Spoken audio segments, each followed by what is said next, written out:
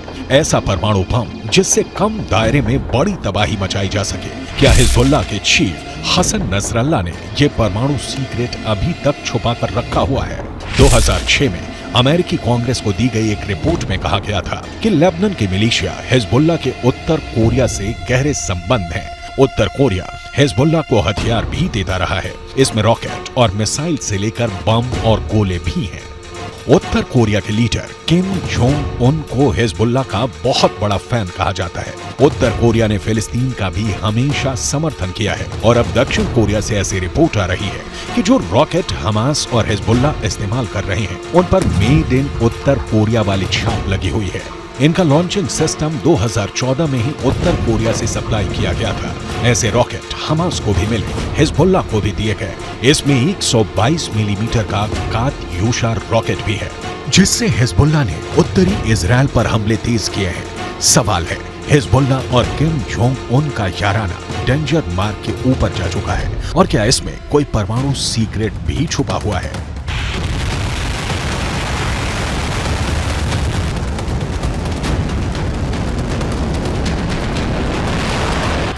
फिलहाल इजराइल पर anti tank हमलों ने हिजबुल्लाह के इरादों को खतरनाक रूप दे दिया है। इजराइल हिजबुल्लाह के हथियारों को लेकर डरा हुआ है, क्योंकि उसने अब तक जो एक्शन दिखाया है उसमें इजराइल की कई बड़ी पोस्ट के चीथड़े उड़ चुके हैं। हिजबुल्लाह ने 3 तरह की एंटी टैंक गाइडेड मिसाइलें इस्तेमाल की। ये है कॉर्नेट, इसकी रेंज 5 किलोमीटर तक है। ये रूस की मिसाइल है, लेकिन अब ईरान इसका देसी वर्जन देहलाविया तैयार कर चुका है और ऐसी बहुत सी मिसाइल अब हिजबुल्लाह के पास हैं। दूसरी है BGM-71 tow anti tank guided missile, range है 3.5 किलोमीटर। ये अमेरिका में बनी मिसाइल है, लेकिन अब इसकी नकल ईरान तैयार कर रहा है और उसने हिजबुल्लाह को सप्लाई की है। तीसरी है 85 कॉन्कोर्स, रेंज 4 किलोमीटर। ये भी रूस ने बनाई है और अब ईरान में ये दोसान नाम से तैयार की जाती है। इजरायल ने सीरिया से खतरे को देखते हुए गोलान पहाड़ियों में भी टैंक पहुंचा दिया है।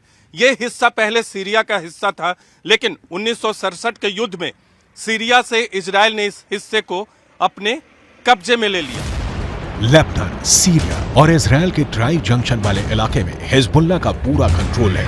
इजराइल पर वार करने के लिए उसको जो मिसाइल मिली है वो उसे ईरान से सप्लाई की जाती रही है और ऐसी मिसाइलों का हिजबुल्लाह के पास बहुत बड़ा जखीरा है।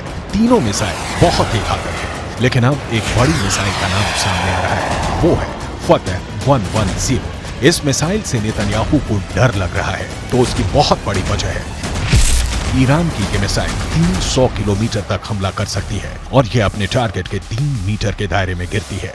एक बैलिस्टिक मिसाइल का इतना सटीक होना बहुत बड़ी बात है और यही बात इजराइल को परेशान कर रही है। फतह 110 की 2 और खास बातें हैं जिसकी वजह से इसे रोकने में इजराइल को बहुत मुश्किल आ सकती है। ये सॉलिड फ्यूल वाली मिसाइल है, ये कम वक्त में लॉन्च के लिए तैयार की जा सकती है और ये रोड मोबाइल है, यानी इसे कहीं से भी लॉन्च किया जा सकता है और फिर अपना ठिकाना बदलना बहुत आसान है।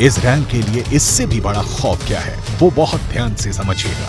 बाइडन से लेकर नेतन्याहू को भी पता है कि फतह 110 मिसाइल को रोकना बहुत मुश्किल है, क्योंकि अमेरिका भी इस मिसाइल को रोकने में पूरी तरह फेल रहा है। अमेरिका को हमले की जानकारी तो मिल गई थी, इसीलिए उसके सैनिक आसपास अंडरग्राउंड हो गए थे। तब ईरान ने फतह मिसाइल का ही एक पुराना वर्जन इस्तेमाल किया था और अमेरिका के एयर डिफेंस सिस्टम इस मिसाइल को रोकने में नाकाम रहे थे। ईरान ने ऐसी करीब 20 मिसाइलें दागी थी। ये जहां गिरी वहां ऐसे ऐसे गड्ढे बने और 100 से ज्यादा अमेरिकी सैनिकों को धमाकों से गहरा सदमा पहुंचा था। देखा जाए तो इस वक्त पूरे पश्चिम एशिया में युद्ध की चिंगारी पहुंच चुकी है। इजराइल से लेकर गाजा तक, गाजा से निकली आग लेबनान तक पहुंच चुकी है। चिंगारी सीरिया और ईरान में भी नजर आ रही है और अब उत्तर कोरिया से मिले हथियार बड़ा खतरा बनते दिखाई दे रहे हैं। If they go strong, if they're not defeated, they will derail this process. They will imperil the entire Middle East. If the Middle East falls to the axis of terror, Europe will be next, and no one will be safe. This is not a local battle. This is a global battle. The paramount need is to defeat this axis. That battle is now being waged by us against Hamas in Gaza. There is no substitute for victory.